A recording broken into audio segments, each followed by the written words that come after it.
అక్కినేని నాగేశ్వరరావు కొడుకుగా నాగార్జున ఇండస్ట్రీకి ఎంట్రీ ఇచ్చాడు.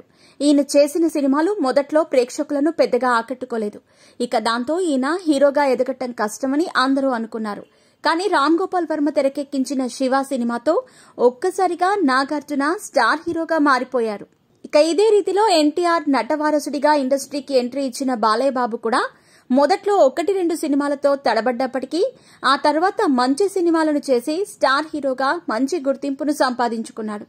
ఇక ఇదిలా ఉంటే బాలకృష్ణకి నాగార్జునకి మధ్య చాలా రోజుల నుంచి మాటలు లేవనే విషయాలు సోషల్ మీడియాలో చాలాసార్లు వైరల్ అవుతూ వస్తున్నాయి.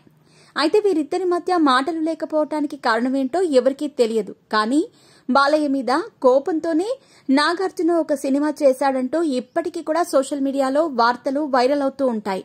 అది ఏ సినిమా అంటే ఈవీవి సత్యనారాయణ డైరెక్షన్ లో వచ్చిన హలో బ్రదర్ అని తెలుస్తుంది. ఇక ఈ సినిమాని మొదట ఈవీవి గారు బాలయ్యతో చేద్దామని అనుకున్నారట. కానీ అనుకోకుండా ఈ స్క్రిప్ట్ లోకి నాగార్జున ఎంట్రీ ఇచ్చి ఆ సినిమాని చేసేశాడు.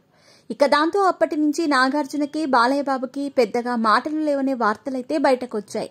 ఇక వీళ్ళిద్దరూ 1-2 సార్లు అడపాదడపా కలుసుకున్నప్పటికీ వాళ్లు మాత్రం అంత సాన్నిహిత్యంగా కలిసి ఉన్న రోజులైతే ఎప్పుడూ లేవని చాలా మంది చెబుతున్నారు. ఇప్పటికీ కూడా బాలయ్య బాబుకి నాగార్జునకి మధ్య మాటలు లేవు అనేది ప్రతిసారి ప్రూవ్ అవుతూనే ఉంది. ఎందుకంటే నాగార్జున ఏదైనా కార్యక్రమం చేసినప్పుడు బాలయ్య బాబుని ఇన్వైట్ చేయడు. అలాగే బాలయ్య బాబు కూడా నాగార్జునని ఇన్వైట్ చేయడు. ఇలా వీళ్ళిద్దరి మధ్య చాలా రోజుల నుంచి డిస్టెన్స్ పెరుగుతూ వచ్చింది. అందువల్లే వీళ్ళిద్దరి మధ్య మాటలు లేవంటూ పలువురు సినీ మేధావులు సైతం వాళ్ల అభిప్రాయాల్ని తెలియజేస్తున్నారు.